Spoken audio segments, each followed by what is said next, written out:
Hello students, इस video में हम करने जा रहे हैं एग्जाम्पल नंबर 5.12 चैप्टर नंबर 5 से। एग्जाम्पल आपके सामने स्क्रीन पर दिख रहा है।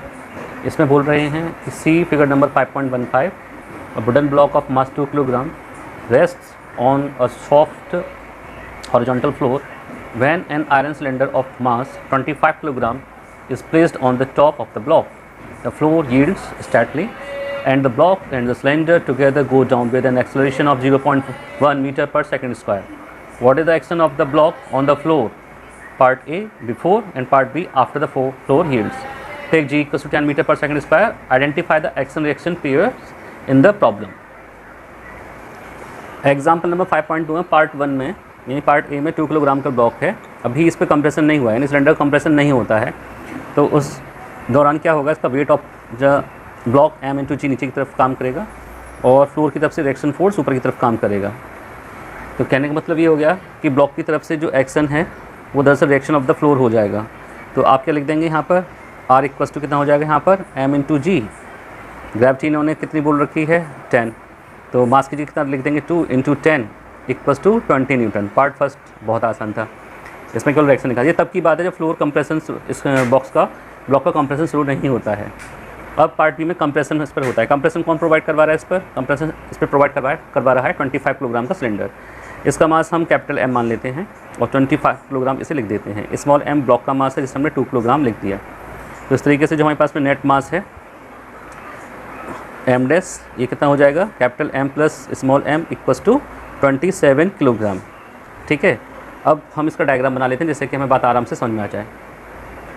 डायग्राम यहाँ पे बना दिया है। ये ग्राउंड हो गया, फ्लोर हो गया, ये 2 किलोग्राम का वुडन ब्लॉक हो गया, 25 किलोग्राम का इस पर सिलेंडर हो गया। जब हम सिलेंडर को इस पर रखेंगे तो सिलेंडर अपना वेट इस ब्लॉक पर लगाएगा। और क्वेश्चन में इन्होंने पहले ही बताया है कि जब आप सिलेंडर रखते हैं तो फ्लोर इस तरह से कंप्रेशन हो जाता है। सपोज दैट यहाँ से यहाँ पर फ्लोर में हल्का सा कंप्रेशन होता है, यहाँ पर पहुँच जाता है ऐसे करके। अब ये जो यहाँ पर डिस्प्लेसमेंट हुआ है, इस दौरान जो एक्सेलरेशन है वो 1 मीटर पर सेकंड स्क्वायर का है। ठीक है, तो हमने क्या करना है, यहाँ पर फ्री बॉडी डायग्राम बनाते हैं। इस जगह पर फ्री बॉडी डायग्राम तो आप देख रहे होंगे, एक तो जो नेट वेट है पूरे सिस्टम का एम इंटू जी, यानी कि एम डैश इंटू जी, वो नीचे की तरफ है। और यहाँ से लगने वाला जो रिएक्शन फोर्स है वो ऊपर की तरफ है, यानी कि इस फ्लोर से यहाँ से लगने वाला रिएक्शन फोर्स वो ऊपर की तरफ है आर। तो नेट फोर्स की डायरेक्शन क्या है, नीचे की तरफ है। ये हो जाएगी एम डैश इंटू ए। अब यहाँ से हम अपना क्वेश्चन सॉल्व करते हैं। अब हमसे इन्होंने रिएक्शन पूछा है, यानी कि ये पूछा है, तो फ्री बॉडी डायग्राम के अकॉर्डिंग आपका आंसर क्या हो जाएगा, net force M dash A equals to weight of the body M dash G minus reaction force. आपको तो आर चाहिए तो आर निकाल लीजिए आप, आर को इधर ले जाए, एम डैश ए को इधर लिया है, तो ये क्या हो जाएगा, एम डैश जी माइनस ए। अब सारी वैल्यूज़ पुट कर दीजिए इसमें। एम डैश की वैल्यू कितनी है, 27 किलोग्राम लिख देंगे।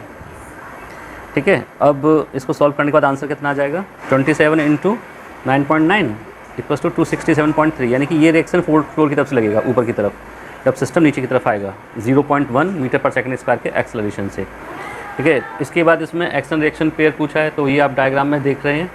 इन्होंने यहाँ पर action reaction pair part A और पार्ट बी दोनों के लिए बता रखा है, तो आप यहाँ से इसे समझ सकते हैं। ठीक है, इसके बाद में नेक्स्ट क्वेश्चन करते हैं। अब क्वेश्चन नंबर 5.33 करते हैं, जो कि एक्शन रिएक्शन पेयर पर बेस्ड है। A monkey of mass 40 kilogram climbs on a rope which can stand up maximum tension of 600 newton. In which of the following cases will the rope break? The monkey part A climbs up with an acceleration of 6 meter per second square. Part B climbs down with an acceleration of 4 meter per second square. Climbs up with a uniform speed of 5 meter per second and falls down with the rope nearly free under gravity. Ignore the mass of the rope.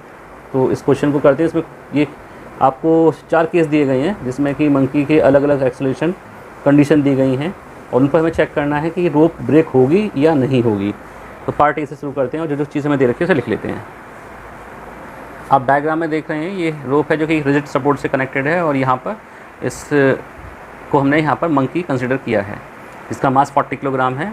T R का मतलब है tension in rope equal to 600 newton. ये इसकी maximum tension है जो bear कर सकती है। इसके बाद में एक्सेलरेशन 6 मीटर पर सेकंड स्क्वायर यहाँ पर दिया गया है। पार्ट नंबर ए में बोल रहे हैं कि अभी जो मंकी है वो ऊपर की तरफ चढ़ रहा है 6 मीटर पर सेकंड स्क्वायर के केस से।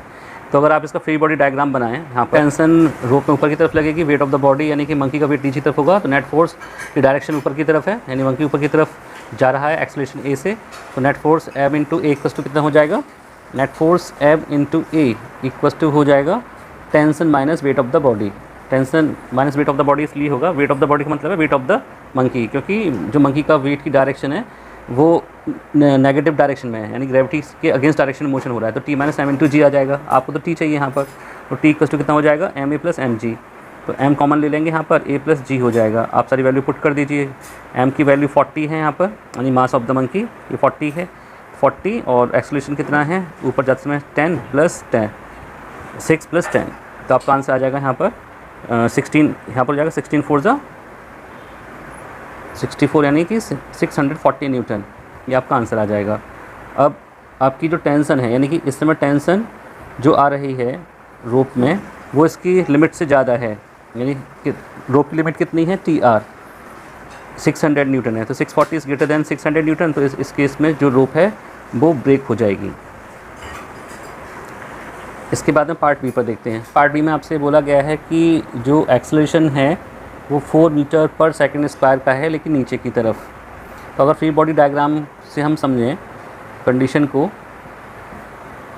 तो वेट ऑफ द मंकी वो नीचे की तरफ है एम इंटू जी, टेंशन ऊपर की तरफ लगेगी टी, और नेट फोर्स की डायरेक्शन भी नीचे की तरफ हो जाएगी। तो इस तरीके से net force M into A equals to कितना आ जाएगा, ये आ जाएगा वेट ऑफ द बॉडी जो कि पॉजिटिव डायरेक्शन में ग्रेविटी माइनस टेंशन। तो हमें तो टेंशन चाहिए, तो टेंशन टी इक्वल्स टू कितनी हो जाएगी यहाँ पर, ये हो जाएगी एम इंटू जी माइनस एम इंटू ए, या फिर टेंशन टी इक्वल्स टू हो जाएगी एम जी माइनस ए। यहाँ से सारी वैल्यूज़ को पुट कर देते हैं, 40 इंटू 10 माइनस 4, तो यहाँ पे 6 आ जाएगा, इक्वल्स टू टेंशन आ जाएगी 240 न्यूटन।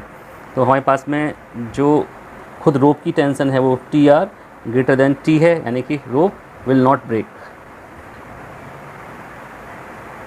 इसके बाद में इसका सी पार्ट करते हैं। सी पार्ट में जैसे कि आपसे बोला गया है कि क्लाइम्स अप, यानी कि मंकी जो है ऊपर की तरफ जा रहा है, उसकी स्पीड यूनिफॉर्म है और वो 5 मीटर पर सेकंड की है। यूनिफॉर्म स्पीड है, इसका मतलब एक्सेलरेशन 0 हो गया।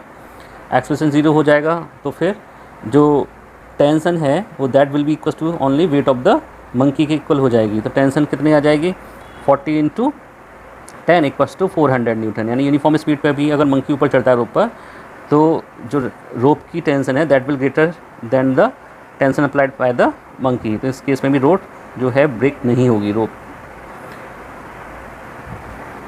जो है ब्रेक नहीं होगी। पार्ट डी करते हैं।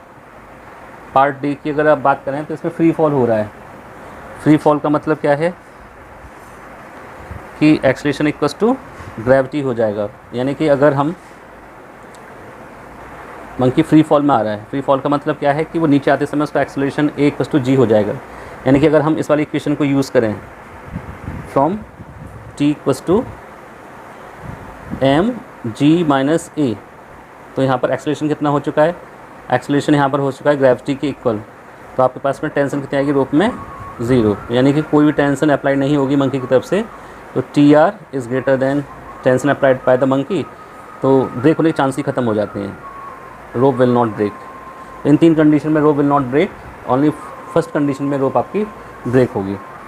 ठीक है, तो ये हमने 2 क्वेश्चन किए थे जो कि दोनों एक ही कॉन्सेप्ट बेस्ड थे। तो आप आई होप कि आपको ये क्वेश्चन अच्छे लगे होंगे और टॉपिक थ्योरी अच्छी तरह समझ में आई होगी। नेक्स्ट वीडियो में हम इंक्लाइंड प्लेन पर फोर्स ऑफ फ्रिक्शन और कंपोनेंट ऑफ द वेट और द बॉडी, इस तरह के क्वेश्चन करेंगे फ्री बॉडी डायग्राम की हेल्प से। तो जल्दी ही मिलते हैं नेक्स्ट वीडियो में, तब तक के लिए keep watching and keep learning.